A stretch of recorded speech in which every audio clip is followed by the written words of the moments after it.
अस्सलाम वालेकुम दोस्तों, मेरा नाम है Mohammad Aamir Zubaid and you are watching Australia with Aamir. तो दोस्तों, पाकिस्तान के मौजूदा हालात को पेश नज़र रखते हुए ना, जो अक्सरियत अवाम है ना, अक्सरियत नौजवान नस्ल है पाकिस्तान की, वो बेटर फ्यूचर के लिए जो है ना वो बाहर मूव हो रही है, जिनमें से अक्सरियत ऑलरेडी मूव हो चुकी है और लेकिन अभी भी कुछ लोग बाकी हैं पाकिस्तान में जो मूव नहीं हो पा रहे, जिनकी दो बड़ी वजह से।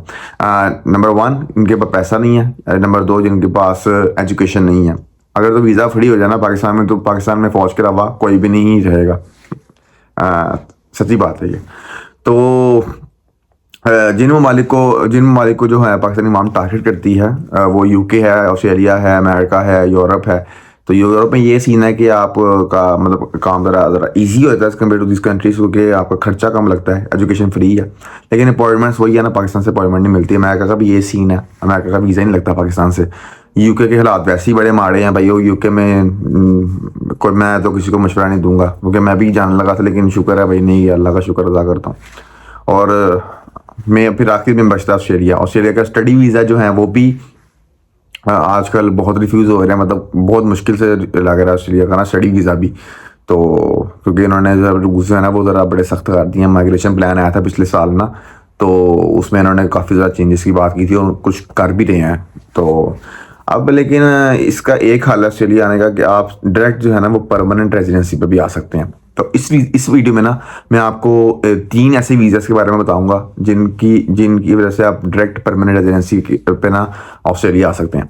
तो जिनमें एक 491 है, 199 है, 190 है। तो इस वीडियो में मैं आपको स्टेप 1 से लेकर आखिरी स्टेप तक ना हर चीज़ बताऊंगा कि पहला स्टेप क्या है, उसके बाद आपने क्या करना है, और मतलब स्किल असेसमेंट क्या है, ईओआई क्या है, पॉइंट्स डिस्ट्रीब्यूशन क्या है, उसके बाद वीज़ा आपने कैसे लॉन्च करना है, फीस क्या है, हर चीज़ आपको इस वीडियो में कवर करूँगा। तो आप सबको से रिक्वेस्ट है, वीडियो को लास्ट तक आपने लास्ट में देखना है और अपने दोस्तों के साथ लास्ट में शेयर करना है, क्योंकि काफ़ी इन्फॉर्मेटिव वीडियो होने वाली है। क्योंकि कंसल्टेंट्स को जो आपने इतने इतने पैसे देने हैं, लाखों रुपया देना है, उससे बेहतर ये है कि आपको वीडियो मिल जाएगी, आप आराम से इसको देखें, आप समझें और खुद ही अप्लाई करें घर बैठ के। तो लिंक्स वगैरह जो इंपॉर्टेंट होंगे वो मैं आपसे शेयर कर दूंगा डिस्क्रिप्शन में। तो बिना वक्त ज़ाया किए वीडियो को स्टार्ट करते हैं।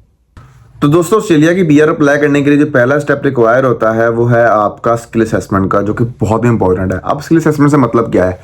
स्किल असेसमेंट का मतलब ये है कि जो आपकी जो डिग्री है ना उसको ऑस्ट्रेलिया में वेरीफाई किया जाएगा, जो यहाँ पे रेलिवेंट अथॉरिटी होगी। अब यहाँ पे हर ऑक्यूपेशन की हर डिफरेंट रेलिवेंट अथॉरिटी है। मिसाल के तौर पर अगर बात की जाए, अगर आप फॉर एग्जांपल इंजीनियर है, chemical engineer, software engineer, mechanical जो भी हैं, तो यहाँ पे इंजीनियरिंग के लिए जो है ना, यहाँ पे इंजीनियर्स ऑस्ट्रेलिया की है अथॉरिटी।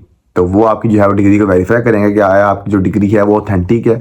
तो ये सीन है।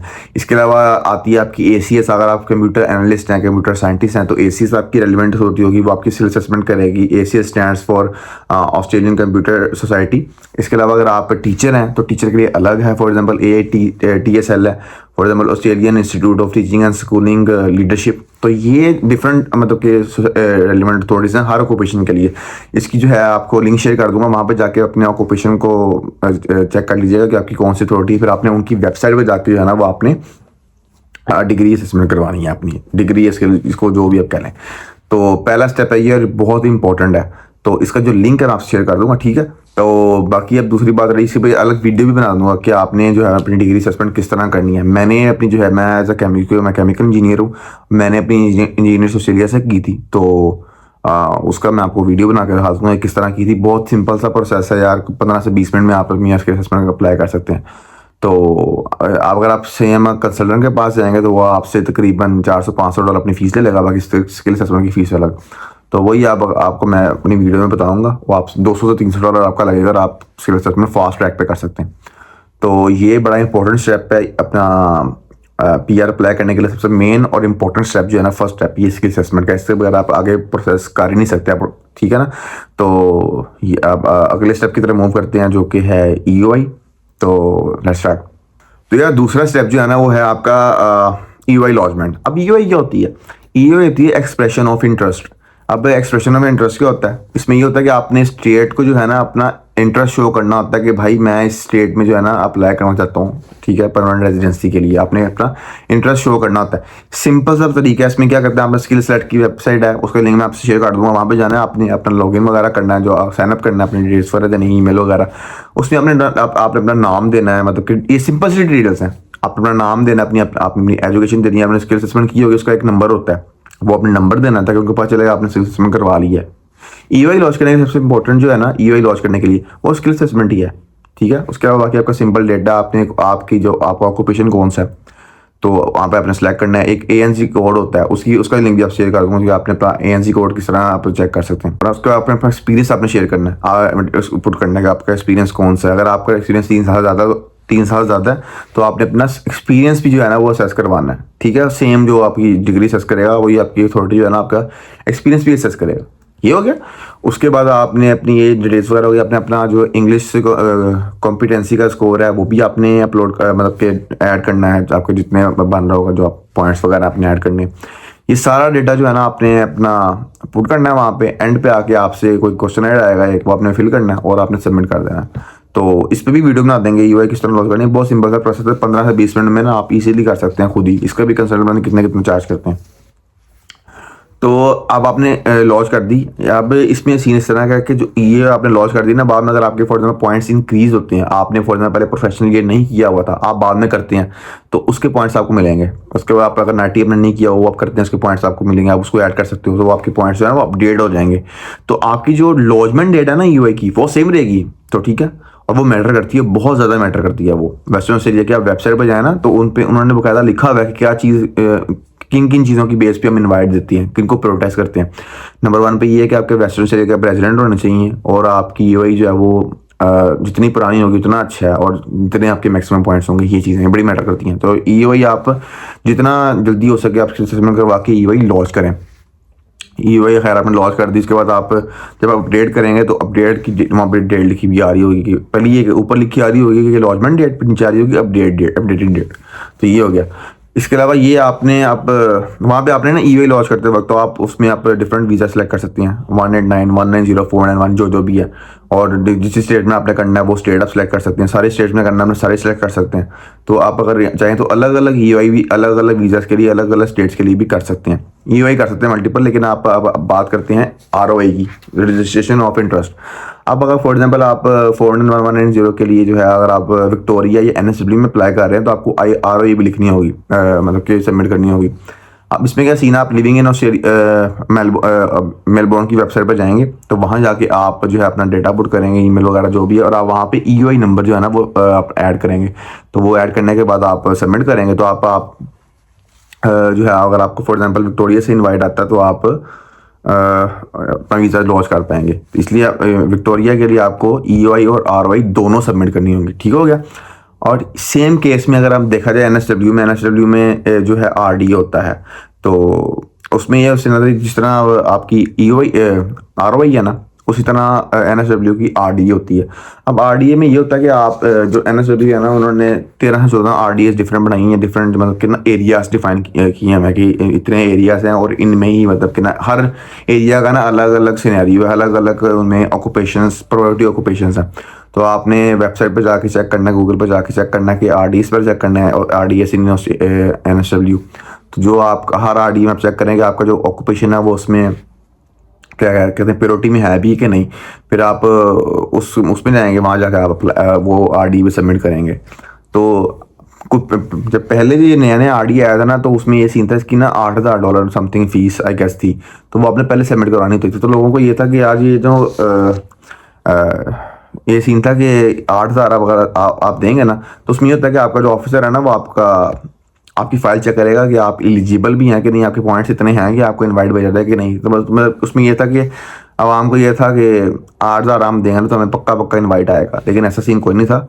हुआ ये था कि जिन्होंने मतलब कि एक लक फैक्टर था ना, तो जिन्होंने 8,000 फीस दी थी तो उनको ऑलमोस्ट जिन्होंने भी अप्लाई किया हुआ था उन सबको ही आ गया था। तो इस वजह से लोगों को लगा कि मतलब कि जो 8,000 रुपया फीस जमा करवाएगा पहले तो उसको इनवाइट आ जाएगा, लेकिन ऐसा कुछ नहीं है बिल्कुल भाई। तो ये हो गया 3 चीज़ें हैं स्किल असेसमेंट के बाद, ईओआई, ROI और RDA, ये तीनों बहुत इंपॉर्टेंट है, ठीक है। ईओए सबमिट करने की जो है तरीका मैं आपको बता दूंगा, वो वेबसाइट पे प्रॉपर इसकी वीडियो बनाऊंगा किस तरह सबमिट करते हैं। बहुत ईजी सा प्रोसेस है यार, आपको 10 से 15 मिनट में समझ आ जाएगा। तो ये 3 स्टेप्स थे।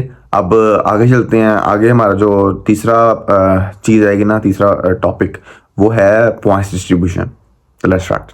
अच्छा, एक इम्पोर्टेंट बात यहाँ पर ये है कि अगर आपने ईओआई लॉन्च कर दी तो आप ये मत समझिएगा कि भाई आपको इनवाइट आना ही आना है।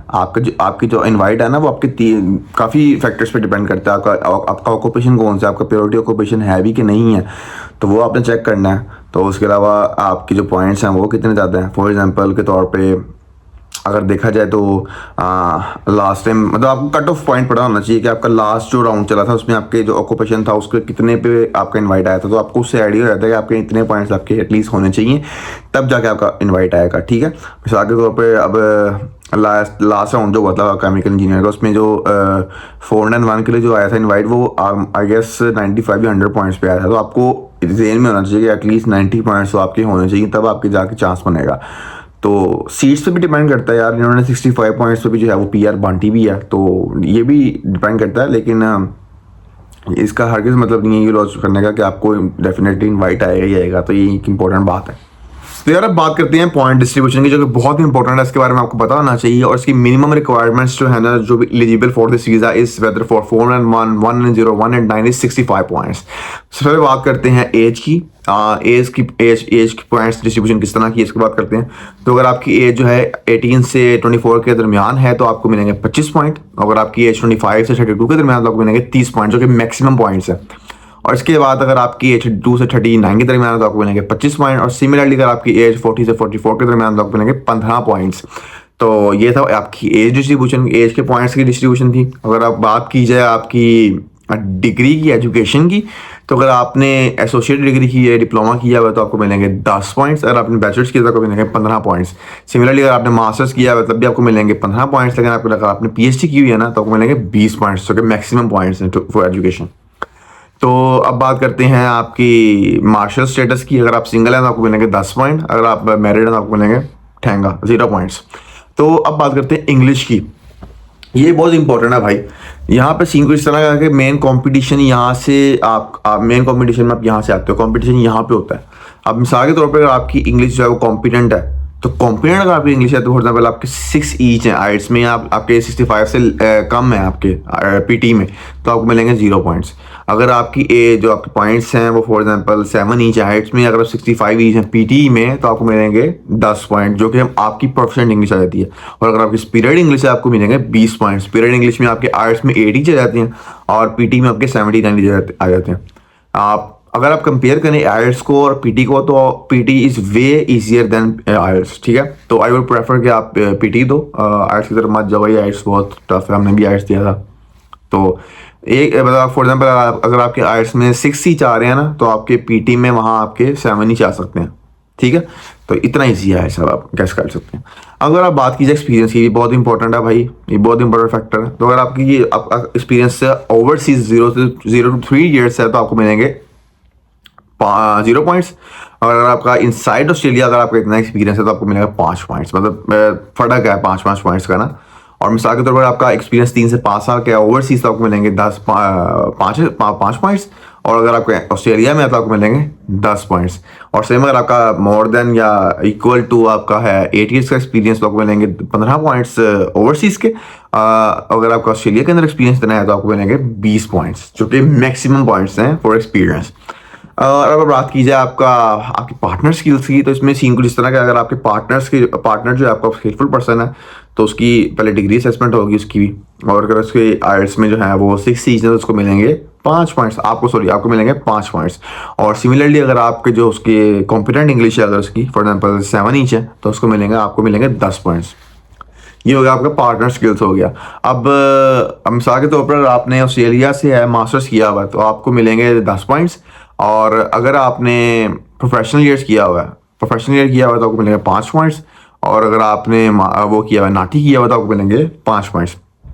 और लास्ट और बहुत इंपॉर्टेंट चीज़, 491 में आपको जो है ना स्टेट वो आपको देती है 15 पॉइंट्स, ठीक है।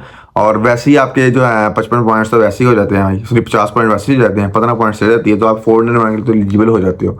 और 190 के लिए जो है वो स्टेट देती है 5 पॉइंट्स, और 189 के लिए स्टेट देती है ठेंगा। तो ये सारा था पॉइंट्स डिस्ट्रीब्यूशन, और ये बहुत इंपॉर्टेंट एक फैक्टर है। इस बार इसको आपको पता होना चाहिए कि मतलब कि किस तरह क्या पॉइंट्स की डिस्ट्रीब्यूशन है, तो ये भी बहुत इंपॉर्टेंट था समझने के लिए। तो अब सीन कुछ इस तरह का है, आपके पॉइंट्स वगैरह बन गए, अच्छे पॉइंट्स बन गए आपके। फॉर एग्जांपल अब आपने वेट करना है इनवाइट का। अब फॉर एग्जांपल आपको स्टेट की तरफ से इनवाइट आ जाता है, तो उसके बाद आपने अपने डॉक्यूमेंट्स वगैरह सबमिट कराने होते हैं। पहले आपको आता है इनिशियल इनवाइट आता है, उसके बाद आपको आता है फाइनल इनवाइट आता है, जो होती है ना जब आप डॉक्यूमेंट सबमिट करवाते हो। उसके बाद आप जब आपको फाइनल इनवाइट आता है, फिर आप करते हो वीज़ा अपना लॉन्च। उसमें आपने आपको अच्छा एक और इम्पोर्टेंट बात, इसमें आपने स्टार्ट से लेकर ना एंड तक पैसे वाला कब देना है, जब आपने वीज़ा लॉन्च करना है उससे पहले आपका कोई खर्चा नहीं है। मतलब उसके लिए सबसे बड़ा खर्चा है ना कोई बैंक स्टेटमेंट ना कुछ, या मेडिकल होगा जब आपको वीज़े के लिए अगर अप्लाई करोगे, ये खर्चा है। तो ये बड़ा सस्ता मतलब है एक रास्ता, और एक पक्का रास्ता है, मतलब है ना परमानेंट रेजिडेंसी हासिल करने का ऑस्ट्रेलिया में। भाई आपको और क्या चाहिए, तो ये सीन है। तो इसमें फीस जो है इसकी जो 401 की है और 189 वगैरह की है, आई गेस पहले 4000 थी, अब थोड़ा इंक्रीज करके 4200 हो गई है गेस ऑस्ट्रेलियन डॉलर्स। तो ये फीस है इसकी वेबसाइट का जो लिंक है आपको वो भी मैं डाल दूंगा डिस्क्रिप्शन के अंदर। तो ये था पॉइंट डिस्ट्रीब्यूशन, बहुत इंपॉर्टेंट फैक्टर है ये भी। तो ये फैक्टर्स हैं, पहला स्टेप स्किल असेसमेंट, दूसरा स्टेप ईओआई लॉन्चमेंट, तीसरा स्टेप आपका जो है वो visa launchment after invite. Before invite नहीं भाई, इनवाइट बहुत जरूरी है, मेन चीज़ इनवाइट है। आपका इनवाइट आ गया तो आपका वीज़ा जो है वो 99% आपका गारंटीड होता है, अनटिल एंड अनलेस आप कोई ब्लेंडर ना मार दो, ठीक है, डॉक्यूमेंट सबमिट करवाने में। तो ये चीज़ है। तो अभी एक और इम्पोर्टेंट चीज़, 401 जो होता है ना वो होता है 5 साल का वीज़ा।